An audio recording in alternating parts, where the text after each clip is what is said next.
68번째 테마 분할입니다. C급 정도 되겠습니다. 자, 그래서 비교 용어 주의를 하셔야 되겠고요. 항목이 3개 이상인 경우, 그래서 분할을 신청할 수 있는 경우, 그래서 소유권 이전을 위해서 필요한 경우, 매매를 위하여 필요한 경우, 그 다음 시정하기 위한 경우, 허가 등을 받은 경우에서 보니까 항목이 3개가 아니라 딱 요거 끊어지니까 4개 이상 되는 거죠. 그렇게 좀 쪽에서도 볼 수 있어야 되겠습니다. 자, 그런데 이 조문이 조금 어렵게 되어 있습니다. 보면은 아니 여기서는 하여야 해놓고 여기는 또 할 수야. 이건 대체 웬 난리죠. 그래서 법제 79조 1항 보면은 하여야 된다고 하는데 이건 또 왜 할 수냐 이거예요. 자, 그거는 토지 소유자는 토지를 분할하려면은 분할을 신청할 수 있다 이거예요. 자, 신청할 수 있는데 신청을 만약에 한다면은 딴 데도 아니고 지적소관청에 신청해야 한다. 이런 의미로 하여가 쓰였다는 거 주의하셔야 되겠고요. 자, 이제 진짜 신청하여야 하는 경우, 할 수가 아니고 하여야 하는 경우는 자, 일부가 형질 변경, 용도가 변경. 요때는 뭐예요? 말 그대로 하여야 한다. 그래서 할 수, 하여야를 또 구별해 낼 수 있어야 되겠습니다. 자, 그래서 우리 분할을 받고요. 이어서 합병입니다. 분할하고 비교되는 토지 이동이죠. 69번째 테마 B급 정도 됩니다. 그래도 중요하죠, 나름대로. 그래서 비교 용어들 보셔야 되겠고요. 다음 항목이 3개 이상인 경우, 그래서 법 80조 2항. 그래서 우리 조문상에 이렇게 나열되는 게 어렵다고 그랬죠. 그 다음에 3항에 호, 이런 건 그나마 좀 쉽죠. 그리고 시행령에 역시 조문상에 나열된 것. 그래서 일단 조문상에 나열된 거에서 합병 신청 우리는 할 수 있는 거죠. 그런데 의무가 있는 경우, 여기도 하려면은 할 수 있는데 지적소관청에 하여야 한다 이거죠. 신청을 해야 된다. 자, 그런데 의무가 있는 게 있죠. 이렇게 우리 공동주택의 부지, 도로, 제방, 하청, 구거, 유지, 그리고 공장용지, 학교용지, 철도용지, 수도용지, 공원, 체육용지까지. 그래서 이 지목은 암기가 돼야 되는 거죠. 그래서 60일 이내에 합병 신청 의무가 있는 지목들을 꼭 기억해 두셔야 되겠습니다. 그 다음에 3항에 보니까 이 호들, 그래서 합병을 할 수 없는 그런 경우가 있습니다. 이게 되게 많잖아요. 그래서 합병을 할 수 있는 경우만 암기하면, 나머지는 다 합병을 할 수 없는 경우로 때리면 되겠죠. 그래서 우리 779페이지 날개 박스로 날아가 보겠습니다.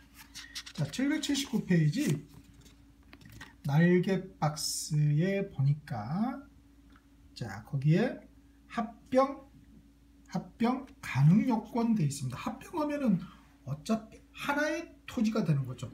즉 하나의 필지가 되는 것입니다. 따라서 1필지 성립 요건을 기본적으로 충족을 해야 되겠죠. 그거는 또 723페이지에 기술을 해놨습니다. 자, 723페이지 보시면은 거기에 자, 1필지 성립 요건 돼 있죠. 지번부여지역이 동일해야 되고, 지목이 동일해야 되고, 축적이 동일해야 되고, 집안이 연속돼야 되고, 소유자가 동일해, 등기 여부가 동일해야 돼요. 그래서 동일하지 않거나 연속되지 않으면은 비동일, 비연속이면은 당연히 합병 불가다. 이렇게 정리하면 되겠습니다. 자, 등기 여부 동일이라는 것은 등기된 것은 등기된 거, 미등기는 미등기된 거, 이렇게 합병이 되지 크로스해서 아니 된다. 그래서 등기 여부도 동일합니다. 자, 그래서 기본적으로 1필지의 성립 요건을 충족해야 되고요. 플러스 추가적으로 소유권, 용의권, 창설적 공동저당은 있어도 돼요. 그런데 그 외의 등기는 없어야 돼요. 그래야지만이 뭐에 합병이 가능하다라는 거예요. 그래서 우리 창설적 공동저당 있죠. 반대의 개념으로 우리 추가적 공동저당이 있지 않습니까? 그리고 우리 민법에서 저당권 파트 공동저당을 배웠죠. 그래서 공동저당, 처음에 저당 잡을 때 한꺼번에 잡는 거, 그걸 이제 여기서는 창설적 공동저당. 나중에 몇 개 더 잡는 거, 이거는 이제 추가적 공동저당이죠. 자, 그래서 창설적 공동저당이 있으면 관계가 없어요. 그러나 추가적 공동 안 된다라는 걸 보여주고 있죠. 자, 그래서 일필지 성립 요건하고 소유권 이런 감각하기에 왜 등기가 없으면은 합병을 신청할 수가 있다. 그렇지 않는 경우는 합병을 신청할 수가 없다라는 것입니다. 다시 790페이지 70번째 테마 지목 변경, 이것 또한 C급 정도 됩니다. 그래서 비교 용어 기본적으로 보시 숫자 주의하시면 되겠고요. 그 다음에 항목이 3개 이상인 경우 령 67조 1항에 보면 나와 있죠. 다음에 칙 84조 2항, 칙 84조 2항에 보면 여기 나와 있습니다. 791페이지 한번 펴보시죠.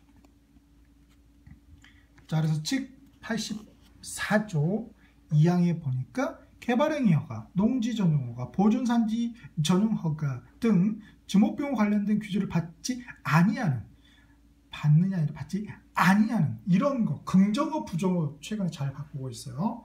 그래서 이런 거 놓치시면 안 되죠. 받지 아니하는 토지의 지목 변경이나 전답 과수원 상호간의 지목 변경인 경우는 첨부 서류를 생략할 수 있다. 첨부 서류를 생략할 수 있는 경우 하나, 둘, 셋, 4개 딱 맞아 떨어지죠. 자, 그렇게 보시면 되겠습니다. 71번째 테마 바다로 된 토지의 등록말소, 줄여서 등록말소로 하겠습니다. C급 정도 되겠습니다. 이거는 기본적으로 비교 용어만 잘 구별하시면 돼요. 일단 기본적으로는 신청을 하는 경우가 있고요, 직권으로 하는 경우가 있죠. 신청과 직권 바로 비교되는 것이죠. 그래서 이걸 이제 구별 지을 수 있어야 되겠습니다. 그 다음에 통지도 구별해야 되겠죠. 통지인데 토지 소유자에게 통지, 여기는 토지 소유자 및 미시죠. 및 딴 놈이 하나 더 있죠. 다른 분이 해당 공유수면의 관리청, 이렇게 여기는 없잖아요. 그래서 어떤 그 객체, 대상, 뭐 주어의 차이점, 간접 목적어의 차이점, 영어적으로 표현하면은 이런 것도 주의하셔야 돼요. 간접 목적어, 여기는 토지 소유자, 여기는 모두 다 해당 공유수면 관리청. 그래서 말소 신청 통지는 토지 소유자에게, 정리 결과 통지는 토지 소유자 및 해당 공유수면 관리청에, 그래서 비교를 해야 되겠고요. 그 다음 우리 등록 말소에 비교되는 용어가 또 회복 등록이라는 게 있죠. 이거는 할 수 있다. 누가요? 토지 소유자가 아니라 지적소관청이 주어라는 거. 그래서 주어가 무엇인지도 최근에 잘 물어보고 있습니다. 자, 그러면은 68번 테마 분할, 69번 테마 합병, 70번 테마 지목 변경, 71번 테마 등록 말소 기출로 재음미를 해보겠습니다. 자, 기출 325에서 326도 보니까, 그렇죠, 여기도 보니까 단독 문제보다는 주로, 그렇죠, 토지의 이동 전체 종합 문제 중에 하나의 보기로 잘 출제를 했다. 그 이유는 조문수가 적다.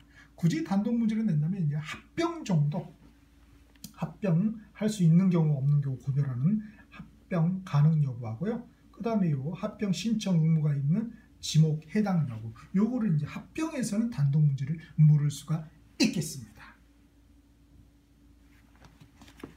자, 이렇게 해서 토지의 이동 일부를 마무리 지었습니다.